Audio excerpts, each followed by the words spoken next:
Twin political storms gathered more force today over potential misdeeds at the IRS and the seizure of reporters' phone records. The Attorney General faced questions before the House Judiciary Committee, and the administration came under new criticism. Now, my question isn't about who's going to resign. My question is, who's going to jail over this scandal? House Speaker John Boehner led the way this morning as Republicans stepped up demands for action in the scandal at the Internal Revenue Service. There are laws in place to prevent this type of abuse. Someone made a conscious decision to harass and to hold up these requests for tax-exempt status. That followed last night's release of a report from the Treasury Department's Inspector General. It found the IRS used inappropriate criteria that identified for review Tea Party and other organizations applying for tax-exempt status based upon their names or policy positions. And there was more. USA Today reported that during the same period, the IRS approved perhaps dozens of applications from similar liberal and progressive groups. Mr. President.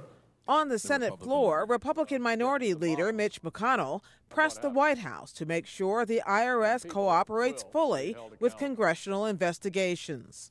These allegations are very serious.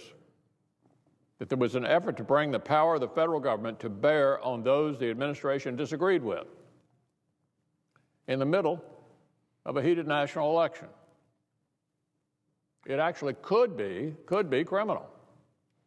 And we're determined to get the answers. McConnell and the other 44 Republicans in the Senate signed a letter to President Obama demanding full compliance. White House Press Secretary Jay Carney said today the president is committed to getting to the bottom of what happened. He expects people to be held accountable if they engaged in inappropriate activity, inappropriate conduct. He expects the Treasury Department and the IRS to take all the necessary actions to ensure that this kind of thing cannot happen again. Please rise. I will begin. Attorney General Eric Holder has already begun a criminal investigation into the IRS matter, but some lawmakers see larger patterns at work.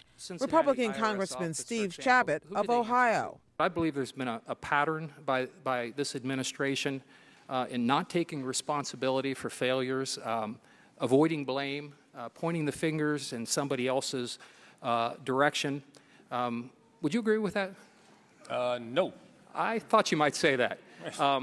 I think a lot of people do, including myself, and I think a lot of members of this committee, and we might be divided, obviously, but these are very significant things which have occurred here, and I would strongly encourage this administration to get out front, get all the facts out, let the chips fall where they may. I would agree with that last part of your statement. It is one of the reasons why I ordered the investigation last Friday, and I can assure you and the American people that we will take a dispassionate view of this. This will not be about parties. This will not be about ideological persuasions. Anybody who has broken the law will be held accountable.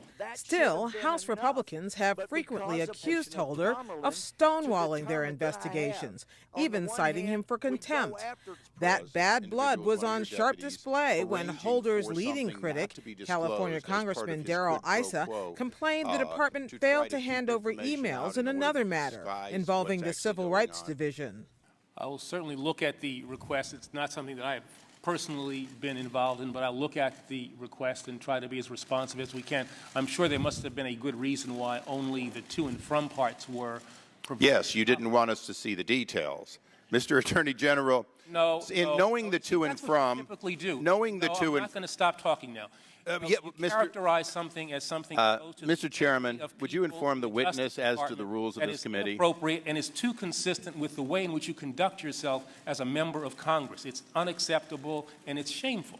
Holder also faced criticism from lawmakers on both sides of the aisle about the Justice Department's decision to subpoena phone records from the Associated Press. It's part of an investigation into leaks about a failed terror plot last year. The Attorney General says he recused himself from the probe early on because he was one of the officials who had access to the information that was leaked.